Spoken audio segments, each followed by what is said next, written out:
Il prit la ceinture de Paul, se lia les pieds et les mains, et dit, voici ce que déclare le Saint-Esprit. L'homme à qui appartient cette ceinture, les Juifs le lieront de la même manière à Jérusalem, et le livreront entre les mains des païens. Quand nous entendîmes cela, nous et ceux de l'endroit, nous priâmes Paul de ne pas monter à Jérusalem. Alors il répondit, que faites-vous en pleurant et en me brisant le cœur?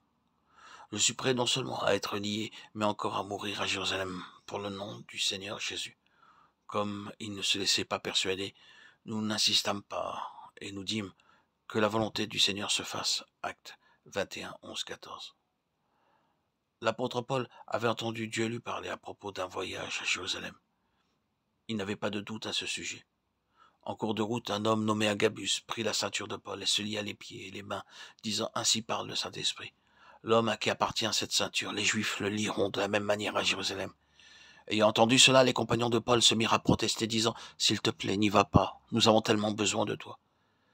Mais Paul répondit, que faites-vous en pleurant et en me brisant le cœur? Je suis prêt non seulement à être lié, mais encore à mourir à Jérusalem pour le nom du Seigneur Jésus. Alors ils dirent, que la volonté du Seigneur se fasse. Lorsque vous aurez reconnu la volonté de Dieu, vous n'aurez ni crainte ni anxiété, mais au contraire une foi forte.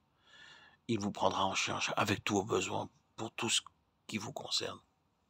L'Éternel, le Dieu du ciel qui m'a fait sortir de la maison de mon père et de ma patrie, qui m'a parlé et qui m'a juré en disant « Je donnerai ce pays à ta postérité, lui-même enverra son ange devant toi.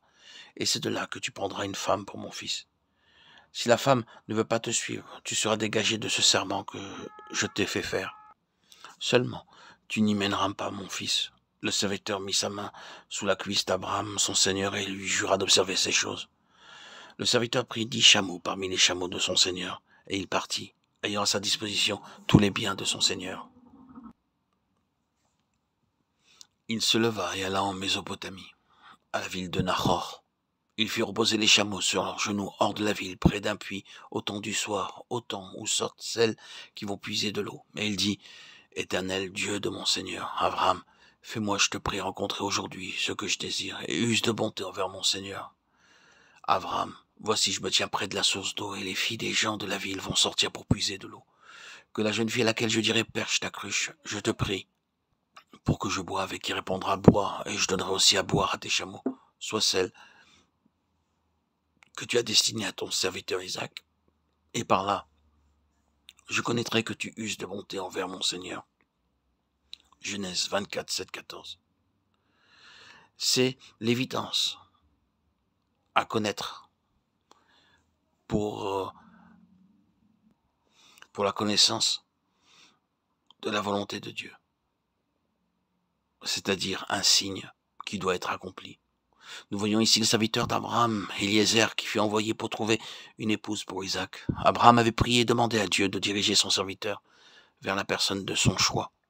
De même, le serviteur Eliezer, qui était au service de son maître, se mit à prier jusqu'à ce qu'il arrive au village où habitait Rebecca. Et il l'a mis à rude épreuve, disant à Dieu, que la jeune fille à laquelle je dirai, penche ta cruche, je te prie, pour que je boive, et qui répondra, bois, et je donnerai aussi à boire à tes chameaux, soit celle que tu as destinée à ton serviteur, Isaac, et par là je connaîtrai que tu uses de bonté envers mon Seigneur. C'est vraiment un test difficile. Eliezer ne veut pas se laisser impressionner ou gouverner dans son choix par l'apparence de la personne ou de sa famille, mais il veut être conduit par le choix de Dieu.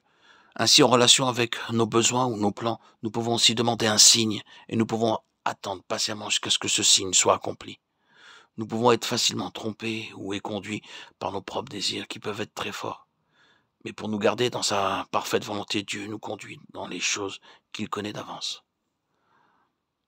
J'annonce dès le commencement ce qui doit arriver, et longtemps d'avance ce qui n'est pas encore accompli. Je dis, mes arrêts subsisteront et j'exécuterai toute ma volonté. Ésaïe 46, 10.